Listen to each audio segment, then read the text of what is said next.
नमस्कार दोस्तों, आप सभी का स्वागत है आपके अपने YouTube channel PK study goals पे। तो आज के इस वीडियो में मैं जीएस का सवाल लेकर आ गई जो काफी ज्यादा इम्पोर्टेंट है, जो कि सभी कॉम्पिटिटिव एग्जाम में पूछा गया है। तो पीवाईक्यू करेंगे,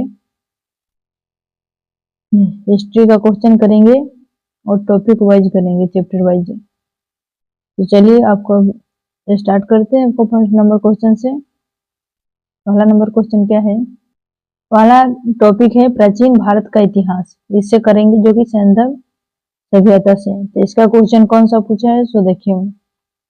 इसमें क्वेश्चन पूछा गया है, निम्नलिखित में से कौन सा जानवर सिंधु घाटी सभ्यता के लोगों को नहीं पता था? कौन सा जानवर जो कि सिंधु घाटी सभ्यता के लोगों को नहीं पता था? ऑप्शन है बैल, घोड़ा, हाथी, उपयुक्त में से कोई नहीं। इसका सही जवाब होगा ऑप्शन नंबर डी, उपयुक्त में से कोई नहीं, जो कि बीपीएससी प्री एग्जाम में पूछा गया था 69वां बीपीएससी में 2023 में। सिंधु घाटी सभ्यता के लोगों को बैल, घोड़ा, हाथी आदि पशुओं के बारे में जानकारी थी। यहाँ तक घोड़े का प्रश्न है। प्रारंभ में ऐसा माना जाता था कि सैंधव लोग घोड़े से परिचित नहीं थे, किंतु लोथल, सुरकोटरा, कालीबंगन आदि स्थलों से घोड़े की मृण मूर्तियों, हड्डियां, जबड़े आदि के अवशेष मिले जाने के पश्चात अब तक निश्चित हो गया कि इस पशुओं से भी सैंधव लोग परिचित थे। नेक्स्ट देखिए, वैदिक सभ्यता से है। दूसरा टॉपिक से क्वेश्चन है, प्रारंभिक वैदिक काल के दौरान कौन सा शहर प्राचीन मगध राज्य की राजधानी के रूप में कार्य करता था? ऑप्शन है राजगिरी, चंपा, वैशाली, पाटलिपुत्र। इसका सही जवाब है ऑप्शन नंबर ए, राजगिरी। प्रारंभिक वैदिक काल के दौरान राजगिरी गिरिव्रज शहर प्राचीन मगध, ये मगध कहाँ पड़ता है? तो मगध पड़ता है पटना में, जो साम्राज्य की राजधानी के रूप में कार्य करता था। मगध साम्राज्य में आधुनिक पटना, गया तथा शाहाबाद का कुछ हिस्सा पड़ता था। बिंबिसार 544 ईसा पूर्व से लेकर 492 ईसा पूर्व और अजात शत्रु 492 ईसा पूर्व से लेकर 460 ईसा पूर्व के समय इसकी राजधानी राजगीर या राजगिरी थी, किंतु उदयीन 460 ईसा पूर्व से लेकर 444 ईसा पूर्व ने राजगिरी से अपनी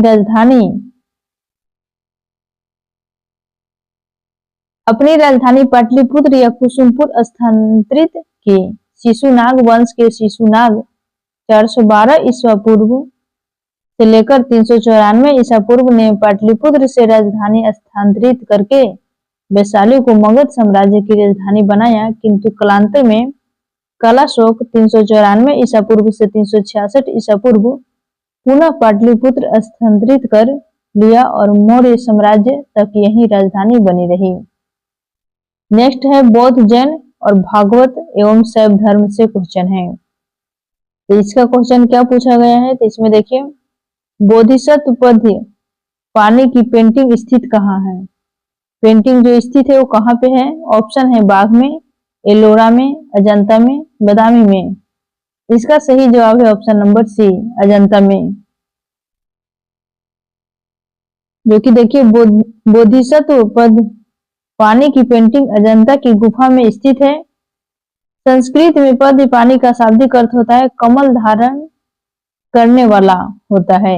बदामी गुफा मंदिर कर्नाटक के उत्तरी भाग में बागलकोट जिले में स्थित हिंदू और जैन गुफा मंदिरों के लिए प्रसिद्ध है।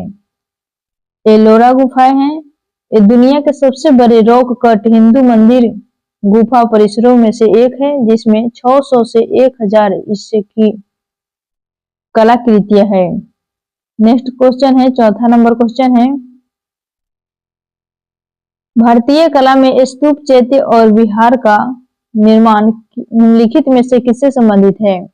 ऑप्शन है आजीविक संप्रदाय, वैष्णव संप्रदाय, बौद्ध धर्म, शैव संप्रदाय। इसका सही जवाब है ऑप्शन नंबर सी, बौद्ध धर्म। भारतीय कला में स्तूप, चैत्य और विहार का निर्माण बौद्ध धर्म से संबंधित है। बौद्ध धर्म की धार्मिक वास्तुकला भारतीय उपमहाद्वीप में विकसित हुई।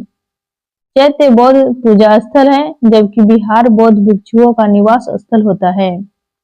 स्तूपों के निर्माण का उद्देश्य गौतम बुद्ध के पवित्र अवशेषों की पूजा व सुरक्षा थी। नेक्स्ट 5 नंबर क्वेश्चन है, मगध एवं अंग के मैदान निम्नलिखित में से किसके हिस्से हैं? ऑप्शन है ऊपरी गंगा का मैदान, मध्य गंगा का मैदान, निम्न गंगा का मैदान, उपयुक्त में से एक से अधिक, उपयुक्त में से कोई नहीं। इसका सही जवाब है ऑप्शन नंबर बी, मध्य गंगा का मैदान। मध्य गंगा का मैदान पूर्वी उत्तर प्रदेश और संपूर्ण बिहार तक विस्तृत है। अंग महाजनपद का क्षेत्र वर्तमान भागलपुर तथा मुंगेर जिले में स्थित था। मगध महाजनपद वर्तमान पटना, गया तथा शाहाबाद में स्थित था, जो मध्य गंगा के मैदान में स्थित है। नेक्स्ट क्वेश्चन है, मौर्य एवं मौर्योत्तर काल से, इससे पूछा गया है, कौटिल्य किस स्थान में राजनीतिक विज्ञान और अर्थशास्त्र के प्रधानाध्यापक थे? ऑप्शन है नालंदा, पाटलिपुत्र, तक्षशिला। इसका सही जवाब है option number C, Taxila. Kautilya, जिन्हें चाणक्य के नाम से जाना जाता है, एक प्रसिद्ध भारतीय अर्थशास्त्री, दार्शनिक और राजनीतिज्ञ सलाहकार थे। ये प्राचीन तक्षशिला विश्वविद्यालय में राजनीतिक विज्ञान और अर्थशास्त्र के प्रधानाध्यापक थे, जो विश्व के सबसे पुराने विश्वविद्यालय में से एक था और प्राचीन भारत में शिक्षा का केंद्र था। नेक्स्ट क्वेश्चन है, गुप्त काल और गुप्तोत्तर काल से निम्नलिखित कथनों पर विचार कीजिए। ऑप्शन 1 में दिया है, फाहियान एक चीनी तीर्थयात्री था जो हर्ष के शासनकाल के दौरान भारत आया था। 2 में दिया है, ह्वेनसांग एक चीनी बौद्ध भिक्षु थे जिन्होंने चंद्रगुप्त द्वितीय के शासनकाल के दौरान भारत के दौरा किया था। उपयुक्त कथनों में से कौन सा सही है, चुनना है। ऑप्शन ए में दिया है केवल 1 होगा, बी में दिया है 2, सी में दिया 1 और 2, और डी में दिया उपयुक्त में से कोई नहीं। इसका सही जवाब होगा ऑप्शन नंबर डी।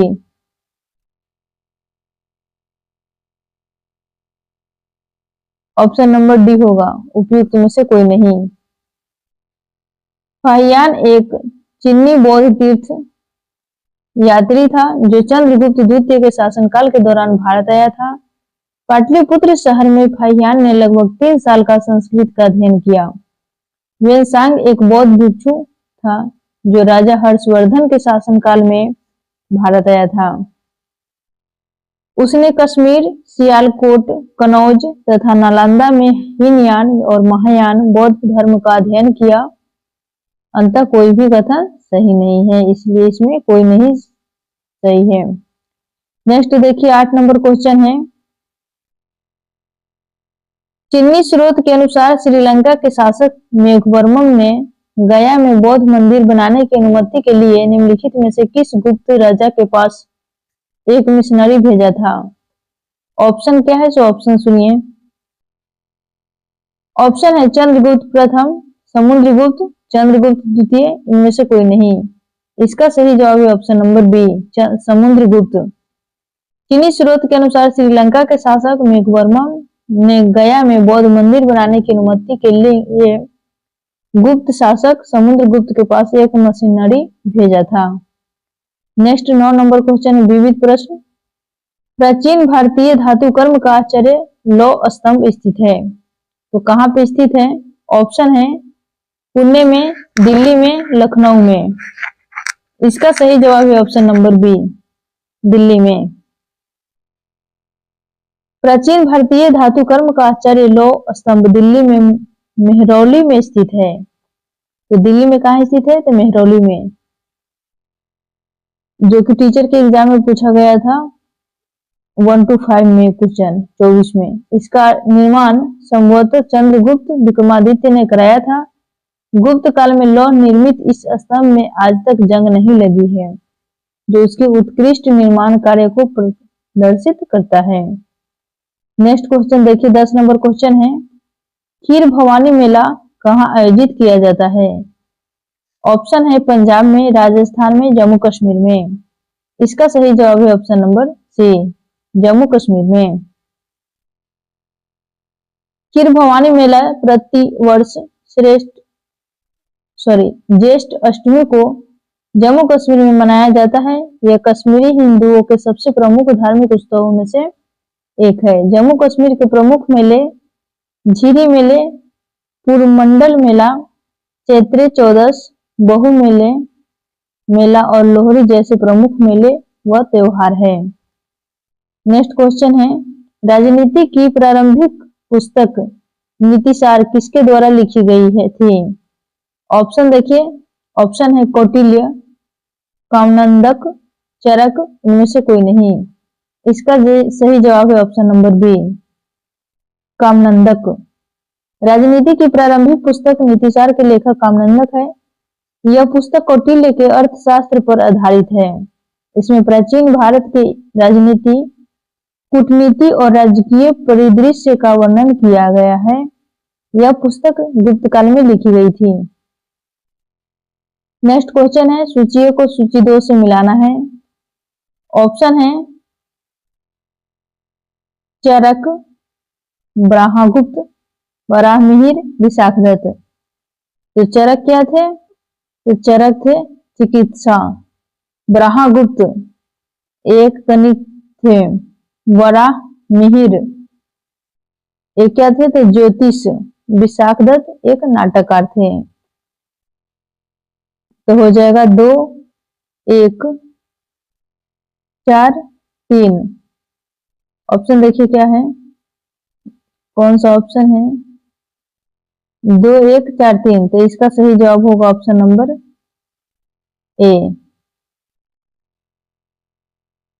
जो कि चरक का चिकित्सा, ब्रह्मगुप्त का गणित, वराहमिहिर का ज्योतिष, विशाखदत्त का हो गया नाटककार। नेक्स्ट क्वेश्चन देखिए, नेक्स्ट 13 नंबर क्वेश्चन है, ऐतिहासिक दक्षिणा पथ नामक क्षेत्र का विस्तार है। ऑप्शन है विंध्याचल पर्वत श्रेणी से कृष्णा नदी के मध्य, विंध्याचल पर्वत श्रेणी से कावेरी नदी के मध्य, सतपुरा पर्वत श्रेणी से नीलगिरी के मध्य। इसका सही जवाब है ऑप्शन नंबर ए, विंध्याचल पर्वत श्रेणी से कृष्णा नदी के मध्य। ऐतिहासिक दक्षिणापथ नामक क्षेत्र का विस्तार विंध्याचल श्रेणी पर्वत श्रेणी से कृष्णा नदी के मध्य तक है। दक्षिणापथ का तात्पर्य है दक्षिण की ओर जाने वाला मार्ग यानी कि रास्ता। नेक्स्ट देखिए, नेक्स्ट क्वेश्चन हम करेंगे मध्यकालीन इतिहास। दिल्ली सल्तनत से क्वेश्चन है, इससे पूछा गया है, इनमें से किसने भारत में फारसी त्योहार नौरोज की शुरुआत की? ऑप्शन है फिरोज शाह तुगलक, अलाउद्दीन खिलजी, बलबन, इल्तुतमिश। इसका सही जवाब है option number C, Balban. Balban पहला सुल्तान था जिसने भारत में फारसी त्योहार नौरोज की शुरुआत की। बलबन फारसी संस्कृति और परंपराओं के प्रति अपने प्रेम के लिए जाना जाता था। उसने अपने दरबार में गैर इस्लामी प्रथा सिजदा और पौबोस को शुरू किया। नेक्स्ट क्वेश्चन है तुगलक वंश से। तुगलक वंश से पूछा गया क्वेश्चन है, मोहम्मद बिन तुगलक के शासनकाल में भारत आए प्रसिद्ध मुस्लिम खोजकर्ता इब्न बतूता किस देश के थे? ऑप्शन है अफगानिस्तान, मोरक्को, इराक। इसका सही जवाब है ऑप्शन नंबर बी, मोरक्को। सल्तनत कालीन तुगलक वंशी शासक मोहम्मद बिन तुगलक के शासनकाल में आए प्रसिद्ध खोजकर्ता एवं यात्री इब्न बतूता अफ्रीका के मोरक्को का निवासी था। यह मध्य एशिया के मार्ग से होते हुए भारत के सिंध प्रांत में वर्ष 1333 में पहुंचा। मोहम्मद बिन तुगलक 1325 से लेकर 1351 ईस्वी तक इनका शासनकाल है। ने इब्न बतूता को दिल्ली का काजी जज नियुक्त किया था। नेक्स्ट क्वेश्चन है, सल्तनत कालीन से क्वेश्चन है, मैथिली भाषा का विकास निम्नलिखित में से किसके शासनकाल के दौरान शुरू हुआ? ऑप्शन है चेरो राजवंश, उयनिवार राजवंश, कर्नाट राजवंश, पीथीपति। इसका सही जवाब है ऑप्शन नंबर सी, कर्नाट राजवंश। डॉक्टर राम प्रकाश शर्मा ने मैथिली के विकास की सबसे अच्छी अवधि 1206 से 1526 ईस्वी बताया है। इसी काल में ज्योतिश्वर और विद्यापति द्वारा मैथिली भाषा में सर्वश्रेष्ठ रचनाएं की गई थी। इस दौरान मिथिला क्षेत्र में कर्नाट वंश या सिमराव वंश का 1097 से 1325 ईस्वी का शासन था। नेक्स्ट देखिए 15वीं से 16वीं शताब्दियों के धार्मिक आंदोलन से संबंधित क्वेश्चन है। जो इससे पूछा गया क्वेश्चन है, नाथपंथियों, सिद्धों और योगियों ने भक्ति धर्म को किस क्षेत्र में लोकप्रिय बनाया? ऑप्शन है उत्तर भारत, दक्षिण भारत, पूर्व भारत, पश्चिम भारत। इसका सही जवाब है ऑप्शन नंबर ए, उत्तर भारत। नागपंथियों, सिद्धों और योगियों ने भक्ति धर्म को उत्तर भारत में लोकप्रिय बनाया। नाथपंथी, सिद्ध और योगी दुनिया के त्याग में विश्वास करते थे। उन्होंने पारंपरिक धर्म और सामाजिक व्यवस्था के अनुष्ठान और अन्य पहलुओं की आलोचना की। उनके अनुसार निराकार परमात्मा का ध्यान तथा उसके साथ एक हो जाने का एहसास मुक्ति का मार्ग है।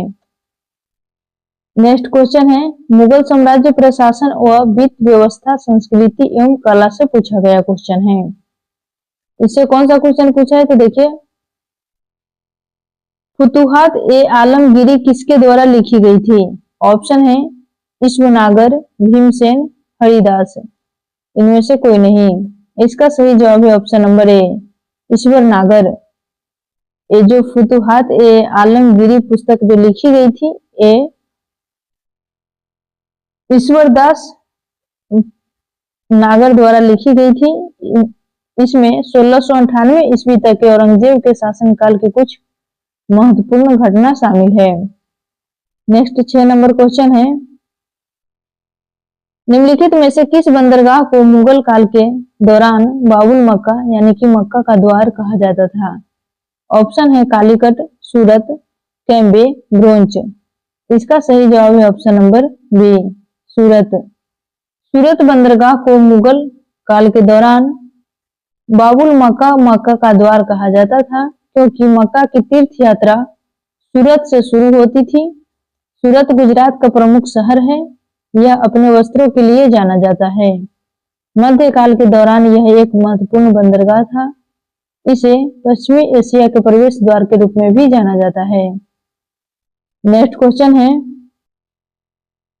निम्नलिखित कथनों पर विचार कीजिए। भारत में बाबर के आगमन के कारण, तो कौन कौन सा कारण है तो पूछा गया है। ऑप्शन में देखिए, ऑप्शन में दिया है उपमहाद्वीप में बारूद का आगमन हुआ। 2 में दिया है क्षेत्र की वास्तुकला में मेहराब और गुंबद का परिचय हुआ है। 3 में दिया है प्रदेश में तैमुरिड राजवंश की स्थापना हुई। और 4 में दिया युद्ध में तोपों की शुरुआत हुई। इसका सही जवाब कौन कौन होगा? इसका सही जवाब होगा ऑप्शन नंबर 3 और 4, जो कि दिया है ए में दिया है 1 और 2, बी में 1, 2, 3 और सी में दिया है 3 और 4। तो सही जवाब होगा ऑप्शन नंबर सी, तीसरा और चौथा। प्रदेश में तैमुरिड राजवंश की स्थापना हुई, युद्ध में तोपों की शुरुआत हुई। बाबर के आगमन के कारण भारत में तैमूर वंश की स्थापना हुई, युद्ध में तोपों की शुरुआत हुई।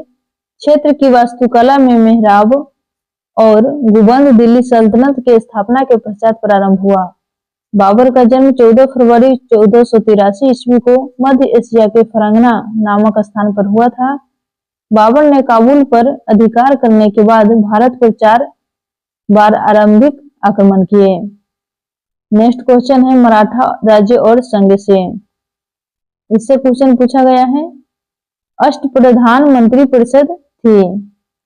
ऑप्शन है गुप्त प्रशासन में, चोल प्रशासन में, मराठा प्रशासन में, विजयनगर प्रशासन में। इसका सही जवाब है ऑप्शन नंबर सी, मराठा प्रशासन में। मराठा प्रशासन में शिवाजी की सहायता और परामर्श के लिए 8 मंत्रियों की एक परिषद थी। इसे अष्टप्रधान परिषद कहा जाता था। अष्टप्रधान परिषद का प्रत्येक मंत्री अपने विभाग का प्रमुख था। वह शिवाजी द्वारा नियुक्त होता एवं अपने कार्यों के लिए वह शिवाजी के प्रति उत्तरदायी था। ये मंत्री शिवाजी के उच्च सचिव के समान थे, लेकिन शिवाजी मंत्रियों से परामर्श लेने के लिए बाध्य नहीं थे। शिवाजी ने किसी भी मंत्री के पद को अनुवांशिक नहीं होने दिया। शिवाजी के अष्ट प्रधान मंत्री निम्न हैं, तो कौन कौन से हैं तो देखिए। पेशवा अथवा मुख्य प्रधान है, राजा का प्रधानमंत्री। आमत्य जिसको पंत अथवा मजूमदार कहते हैं, वो वित्त एवं राजस्व मंत्री है। वकीय नवीस मंत्री है, वर्तमान गृह मंत्री। सुमंत या दबीर कहते हैं, वो वर्तमान विदेश मंत्री है। और सचिव सुरुन विस या चिटनिस, वो है राजकीय पत्र व्यवहार। और 6 में है सेनापति सरे ए नौबत। 7 में न्यायाधीश है, जिसका है मुख्य न्यायाधीश। और 8 में पंडित राव सद्र, जो कि धार्मिक कार्यों के लिए है। वही टोटल 8 प्रधान है। Thanks for watching us. मिलेंगे नेक्स्ट वीडियो में। मेरे चैनल पर नए हैं तो चैनल को सब्सक्राइब कर बेल आइकन प्रेस कीजिए और ज्यादा से ज्यादा दोस्तों के साथ शेयर कीजिए। जय हिंद, जय भारत।